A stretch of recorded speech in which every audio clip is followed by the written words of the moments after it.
Hey, this is Danny from Scare Talk. Before we get into all the horror greatness, I gotta let you know about Anchor. Anchor is the host site that we use to record our podcast. Anchor will upload your podcast to Apple and Spotify and many other listening platforms. Anchor is completely free, and you can download the app or go to the website, anchor.fm, and you can record straight on there. There's also some cool editing tools that you can use. Did I mention that it's free? Yeah, so if you want to make a podcast, Anchor is the way to go. Go check it out. Now, for the spooky stuff.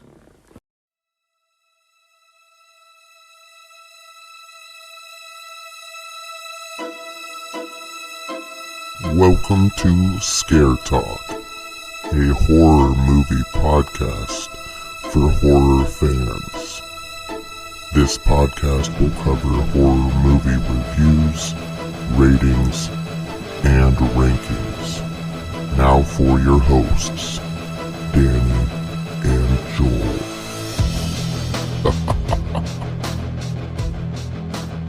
Oh, yeah. This is Scare Talk. I'm Danny, and I am here with the stupendous Joel. Hey guys, what's up? And we are here today to talk about the film Pet Sematary. The first one. The first one. Or the original. The original first one. Yes. 1989. Yep. Yeah, I got it right. Yes. So this one is a Stephen King novel. Mm-hmm. It's an adaptation for film. And, so before we get into that, I want to get to know Joel. All right. So, Joel. Yes. What was your first job? My first job, it was in between my junior and senior year of high school. I got a job at a pizza place. Oh, all right. It's only local to where we were living, where I was living at the time, which is Godfather's Pizza. Oh, yeah. Yeah. Okay. There's maybe 2 in the area, and like none other that I know of anywhere else. Really? In the country, yeah. Oh. Yeah. I thought it was more known place. I don't think it is, no. It's a good name for a pizza place, though. Yeah, it is. Godfather's The Pizza. Godfather's Pizza, yes. It was a summer job, so. Yeah. And for those that don't job. know, Godfather's is basically like kind of like a Chuck E. Cheese. Not really, but they have like games. They don't have mascots. They have a Godfather. Yeah. No, but they have like Walking around games and not Chuck E. No. Cheese. I guess just like a have- classic pizza parlor. Yeah, they have a very small like arcade area. Yeah. With like maybe 5 games or so. I'm blowing it up too much. Yeah, it's the biggest thing ever. I would say more classic. Yeah. Pizza parlor. Okay. So, What did you do there? I made pizza. Oh, man. Okay. At that job, it was during the afternoon. I think I worked like the night shift. Okay. And so we had buffet. Like, I think we had buffet 5 times a week. Yeah. At night. That's what I know about Yeah. Godfathers. That's a They pretty had good it pretty deal. much every day. Yeah. So we'd have quite a few people come in every day for that. Yeah. And After that's- baseball games. Yeah. And Yeah, stuff like that. They would host baseball like leagues and stuff, baseball leagues. So that was pretty. It was like I said, it was for a first job, it wasn't bad. Okay. It wasn't horrible. Okay. Awesome. So. All right. Well, that's another fun fact about Joel. So we're gonna get back to Pet Sematary. All right. Who is in this film? This film stars Dale Midkiff. Yes. He's the dad, the main character in this He movie. sucks. Hey, we will get to negatives in a minute. He was in Love Potion number 9 with Sandra Bullock. The Crow Salvation. Oh, gosh. Which is like the 3rd or 4th Crow movie that they made. And Flight of the Living Dead. Oh, wow. Okay. I actually remember that when we worked at Hollywood Video, like they had that movie had come out or whatever. And then we have Fred Gwynn. Yes. He's got a cool voice. Yeah, I like his voice. He does. He was in My Cousin Vinny. Uh-huh. Fatal Attraction. Oh. And people probably, if they're old enough, probably know him most for The Munsters. Yeah, he's Herman Munster. He is, yes. In My Cousin Vinny, is he the judge? Yeah, he's the judge. Yeah, that's right. Okay. Yeah. Which I also watched like a month ago or so. That Really? movie, Kenya. Yeah, it's on Hulu or something right now, I think. Yeah, I think it's Hulu. Yeah. Yeah. It's a good movie. Yeah. And we also have Denise Crosby, who's the wife. Yeah. She was in, I don't know how big of a role that she was in these movies, but it labeled her as being in them, so I put them on there, because she didn't really have too much other stuff besides these. She was in 48 Hours. Okay. Deep Impact. And The Trail of the Pink Panther and The Curse of the Pink Panther. Oh. So, okay. 2 of the Pink Panther movies. So, like I said, I don't know, like 48 Hours and Deep Impact were pretty big movies when they came out, so I'm not sure how big of a part she had in those. I don't remember her at all in those movies, but she was in them. So, and the writer of this movie did the screenplay, which was Stephen King. He actually wrote this one? Yeah, he did the screenplay for this movie. Okay. It was pretty hard finding movies that he did a screenplay for. Yeah. Because on IMDb, they just label novel by, story by. Yeah. And it's like, okay, well, this is going to be tough. Huh. He's credited for like over 300 things on IMDb. So thanks, dude. But he did the novel and the screenplay. He did Creep Show, the original like Creep Show. He did the screenplay for that. Cell, which with Sam Jackson and John Cusack, which came out like a couple years ago, which I heard was really bad. Okay. And Cat's Eye. Yes. Okay. And he also did Sleepwalkers. I didn't put that on here, but he did the screenplay for Sleepwalkers. So he isn't known for doing screenplays for his own stories, which I think he probably should do more of, but it is what it is. But yeah, so, and the director is Mary Lambert. Now, it was hard finding a few things for her. She's credited for about 80 things that she's directed, but like 50 of them were music videos. So, all right, do you have any good music videos? Well, I have one off the top of my head, which was she did Material Girl. Donna's Material Girl. Nice. Directed that music video. So that's pretty cool. She did several of her music. Wow. And she did a Lionel Richie song. I don't remember what the name of it was, but nice. She directed Pet Sematary 2. Okay. Urban Legends, Bloody Mary. Obviously the best of the the Urban Legends movies. Which one is that? That's like the third one that they made. Okay. Yeah. How many are So there? I think there's 3. Unless they made another one at some point. But What's I think Final Cut? Is that the Final second Cut's one? the second one. Okay. Yeah. That's the only other one I saw, I think. And I just had to throw this out there. Mega Python vs. Gatoroid. Gatoroid? Gatoroid, yeah. How do these movies get made? I don't know. Yeah, let's put in a couple $1 million for these movies. Let's throw away our money like that. What yeah, in the world? I don't know how these movies get made either. But she directed it, so, it's something. All right. Okay, so this is a classic. I think a lot of people know of this movie, especially if you're a horror fan. You've probably seen it. Mm-hmm. So, it's known for Gage, I think, mostly. Yep. The little baby. Who turned out to also be an actor after really? this. Yeah. Oh. He was in Kindergarten Cop. Oh, okay.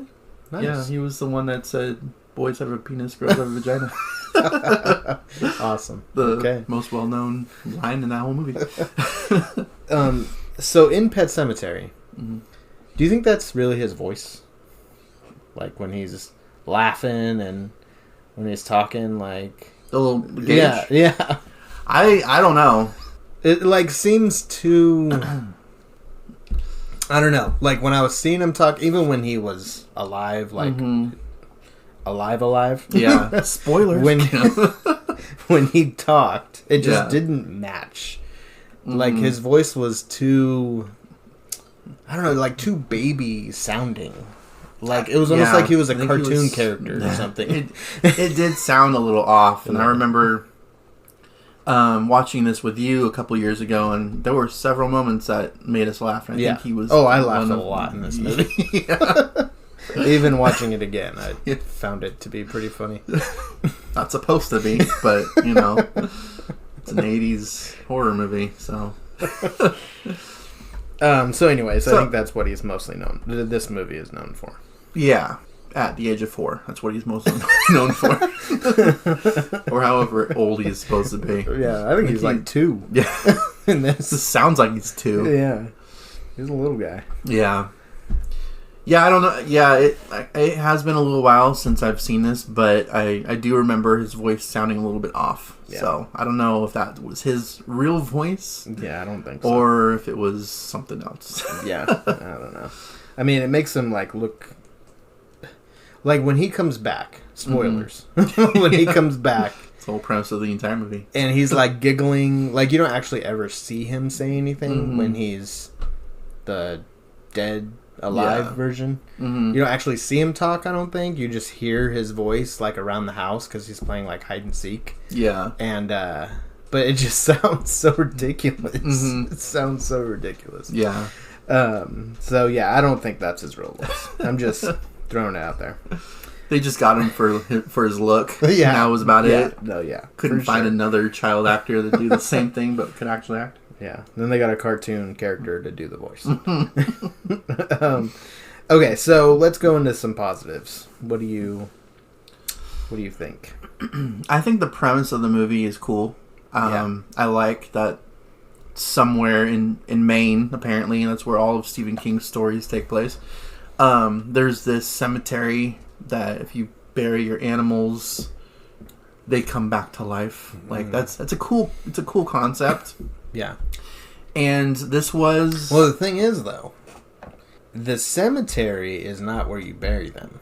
You bury them on this, like, mountain. Yeah, Indian burial ground. Yeah. So, like, the cemetery itself is for pets, and I don't think they come back to life. But if you go further out, climb this mountain. Yeah, he took them on a little hike to get to this place. It was definitely a hike. It took like an entire day to get to this place. Like I think the sun was going down or something when they. Again, it was like the morning after because he had to bury. Yeah, these are the things that are funny about this movie. Like, why would he? Like this guy Judd, the neighbor. First of all, the way he talks, it's pretty cool. Like I said, he's definitely Sematary. Yeah. Sounds like a South Park character. Sematary. That's definitely not how he really talks, though, in real life. It's pretty much how it is in all of his movies. Really? Yeah. That's how he talks? That's like the Munsters. That was like, that's, he had that, like... That accent? Yeah. Huh. He had that accent in that, and I think he really milked it in this one. He probably did. Pet Sematary. Yeah. So anyways, he takes him, doesn't even tell him about like any of this stuff. He's just like, no, let's go up here. Yeah. And he follows him through the wilderness. Hikes up to this place, buries his cat. Takes him about 24 hours. Yeah, it really goes back down. Was worth it. Why would he do that? Like, dude, no, the cemetery is right here. Yeah. Why wouldn't I just bury the cat here? Why would I go all the way over there? For his kids. No, but he didn't know. He didn't know that the cat was going to come back. No, he didn't. Yeah, he didn't know. No, and why would Judd want him to do that? Yeah, because he knows about Judd knew about his dog coming back and being evil, so why would he... It doesn't make any sense. No. So, anyways, it really, those are negatives. We're talking about positives. Yeah. You're getting ahead of yourself. So, I do like the premise. I'm back to my first positive here. Right, the premise of it is good. It's a good story. This was the first and still only Stephen King book I've actually finished from front to. Oh. I read it back when I was like 10, and it Oh, was wow. it was yeah. It was a creepy book. It really is. It's a good, definitely obviously a better book than it was a movie. Mm-hmm. Which is true for most Yeah. most novel to movie adaptations. But yeah, so it's a really good story. It's a really good book. I'm currently reading it right now, which I've been reading for a couple of years since it chapter 2 came out. Before that, but yeah, it's the first one that I've read from front to back, and character that creeps me out even still, Zelda. Yeah. Is another positive for me. Yeah. That character is creepy. Yeah. I know that they use like a man for that character to play like a little girl, and he was supposed to be Rachel's sister. Oh. Yeah. Oh. They use like a middle-aged man for that for that role. Okay. Because of the sickness that this person has. They wanted it to look as menacing and creepy as possible. Yeah. Which I don't remember exactly what that. I was gonna look it up. What the disease was that they said that Zelda had. Which I'm pretty sure is a real disease that does not make you look like that. Yeah, I don't remember. Yeah. What it is. I can't remember. I'm going to look it up at some point. But yeah, it's definitely, they definitely played that for the movie. It was, they went all out for that one part there. Yeah, that'd be another positive for me. That's probably about it. Okay. Now, talking about Zelda. Mm-hmm. What was the point of that story? It definitely was related to Rachel, who wasn't even in the movie that much in the first place. Like, okay, she had this fear, she had this sister. It had nothing to do with a pet cemetery and things coming back to life. And I mean, I guess she could be afraid that her sister comes back to life or something. But she didn't know anything of this, the pet cemetery and bringing things back to life. I feel like it was scary, but didn't go with the story at all. Mm-hmm. Didn't really fit. I didn't understand the point. The point of having Zelda in the story, other than for character development. Other than it being scary, like. I mean, she did a good job, or he, I guess, did a good job with, they did a good job making Zelda look really scary and like, Rachel, and the way she would talk and stuff. Like, that was really good. I just wish it meant something. Mattered for the movie. Yeah. It didn't really do anything for the movie. So, anyways, that is a positive, though. Zelda, the character, is... And also, I did like the atmosphere of the movie as well. Yeah. I thought that was it really was a creepy movie. Mm-hmm. I understand why it gets its classic status. Yeah, for the most part. I mean, there's definitely some things wrong with it, but we understand that it is a Stephen King classic. Yeah, for the atmosphere and for the creepiness of Zelda and of this whole situation in general. Right. So yeah, I would say the atmosphere is another positive. Probably like my last positive. Okay. Yeah. For me, I liked the guy with the head trauma. Oh yeah. He, like, at first I was like, okay, what's the point of this guy? Mm-hmm. But he was kind of like trying to stop the main guy from doing what he was doing with the cemetery, with burying the cat and burying his kid and then his wife. So he was kind of like trying to help him. So he had a point, and I liked his character. He was kind of, he wasn't scary the way he was doing, but just the way he looked was kind of scary. So I liked him. I like Gage, I think. Probably not for the reasons that I should. Because I just think he's funny. He's funny. Like, okay, so there's this one part toward the end where it's kind of like a Chucky battle. because he's like the same size as Chucky. Yeah. And he like jumps on you and he's Yeah. stabbing and stuff.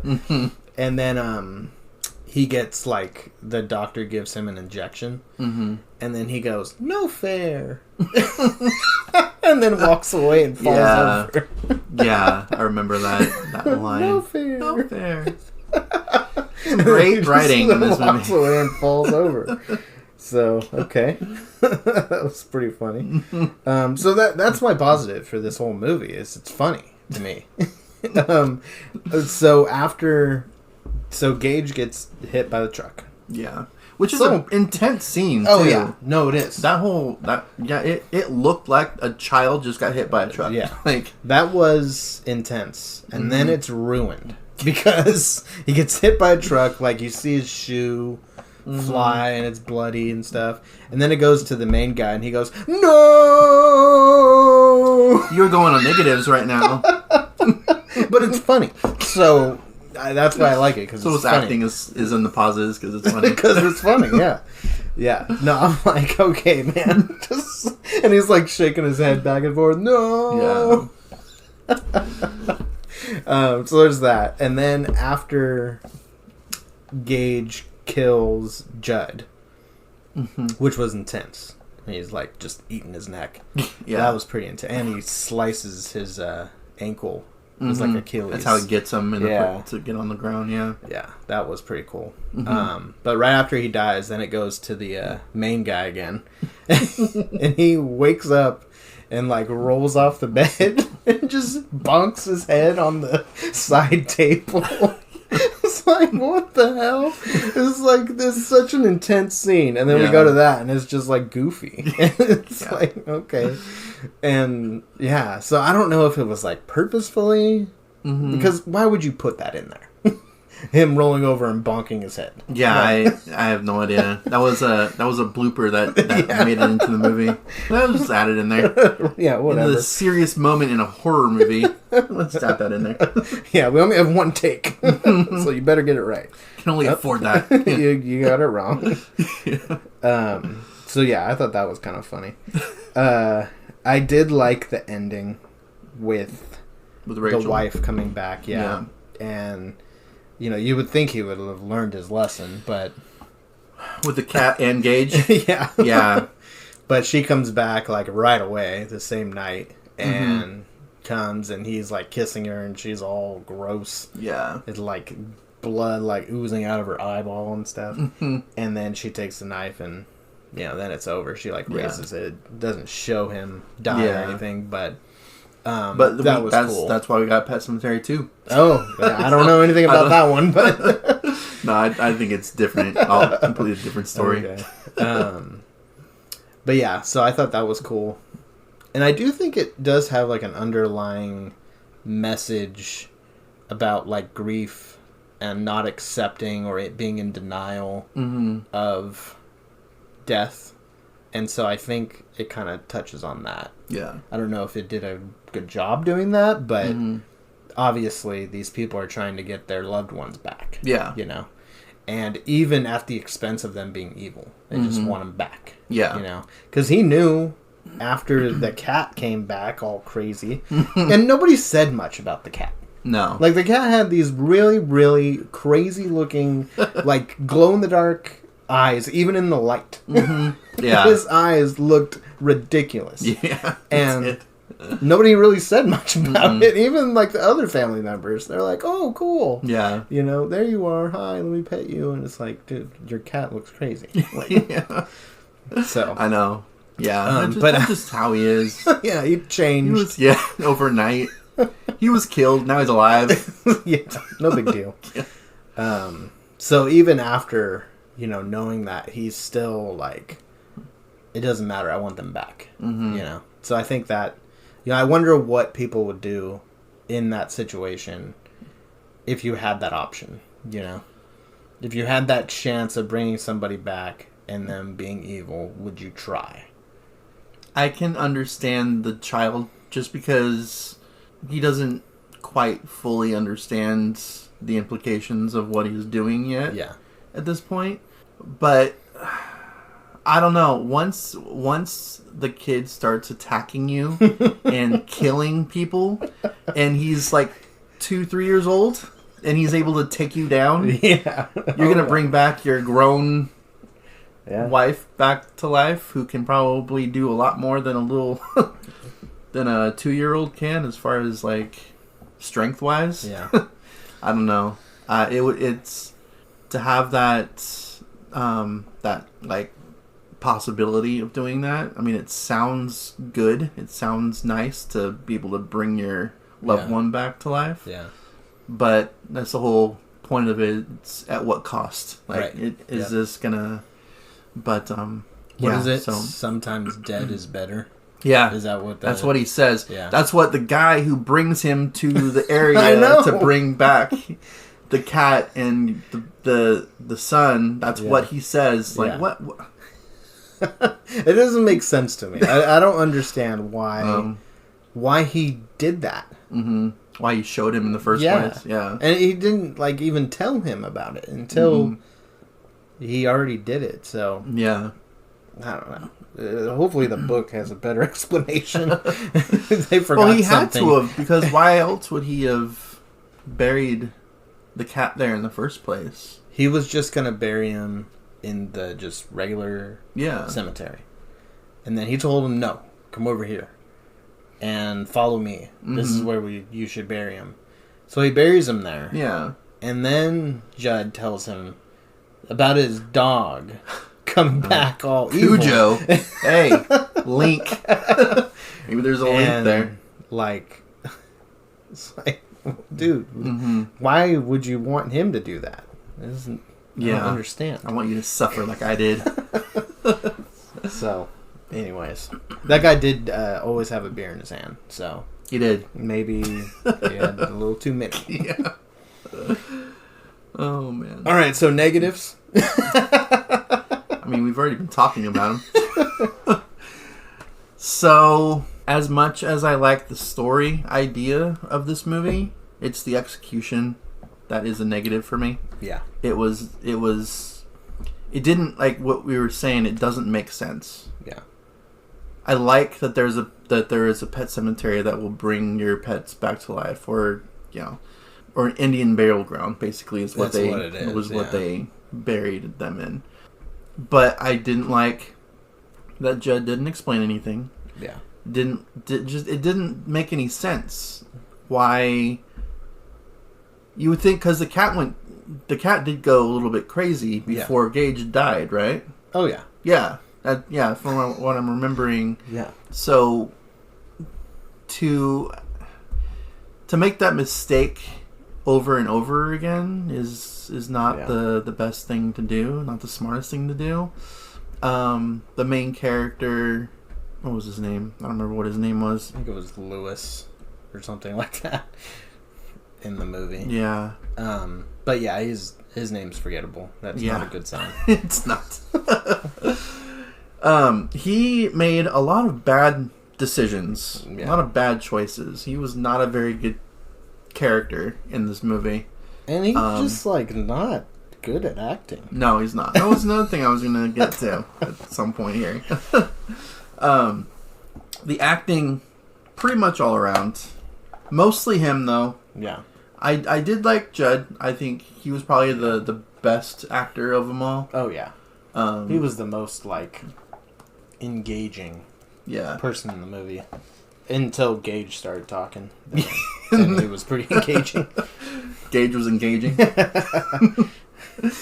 So I liked his acting. I did not like the main character. I don't even remember Rachel, the wife, even being in it that much. Because I know they that like leave. They leave her out. and the Her kids and leave. her and Ellie leave. Yeah. And Gage. Yeah. And that's when the cat dies. The night that they leave, and he's freaking out because the cat died. And so let's bury him before the kids come home to find. Yeah, the just cat's tell him, dead. I don't know where he's been. Yeah. That was his plan. Yeah, and then Gage or the cat's back. I don't remember. Church. Yeah, Church. That's right. His name's Winston Churchill. Yeah. I call him Church. That makes sense, right? So I get wanting to, you know, to bury the animal before the kids come home to, you know, protect them or whatever from death at that age. But then you make the same mistake again with Gage, and then you make the same mistake with your wife after that. And it's like, I wonder why he didn't bring Judd back. Like, was his body just too heavy to carry over there? Yeah, that's true. Just bring them all back. Yeah, Why not? Why not? Well, and I think that's another part of the theme too, is because he's taught, or there's multiple times in the movie when the little girl asks about what happens after you die, and he's like unsure what to say, and then he finally, after she says it a few different times in the movie, says that he thinks you go on or whatever. Yeah. And so I think that's kind of part of it too, is what happens after we die. You know, I think that's what Stephen King was trying to tackle. As well. Yeah, and I get that, and I like that concept of it, that idea, that story. But yeah, the acting on his part was very bad. Yeah. He was just stiff. Like, all of his lines were very stiff. Yeah. He showed zero emotion whatsoever. You can say the lines, good for you. Yeah. It's like he wasn't even acting in the movie. Yeah. Like, they're just like, say this over there. Yeah. Like, we're not going to tell you anything else. Just say that. Yeah. That's what he did. He just stood there saying things. Yeah. It was bad. So yeah, I think execution and acting would be my biggest complaints for this movie. Yeah. They're pretty big complaints. Yeah. Like, execution and acting is kind of important for a movie to continue. So yeah, would be good. Yeah, I agree. Those are my biggest, as well as the Zelda thing. I wish that would mean positive something. and negative. Yeah, she's scary, but I just wish it would mean something. Yeah, you know, I was thinking, like, I was trying to connect Zelda with the head trauma guy. I was trying. He has a name. It's an interesting name. I can't remember. Head trauma guy. Yeah, we'll call him that. I was hoping that she would be the one that was trying to talk to the wife about, you know, not or telling her about the cemetery or some sort of connection to the cemetery, but that never happens. Yeah. So just the fact that it's in the movie is a negative.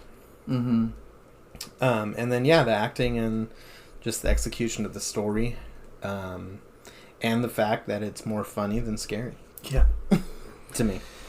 Yeah, and that's not what you want for a horror movie. Yeah. I think it just hasn't aged well. No, you know, because I know it's a scary, like, it's considered a very scary movie for its time. Yeah. You know, but I didn't watch it when it first came out. Didn't watch it until a couple of years ago, so it's just not held up.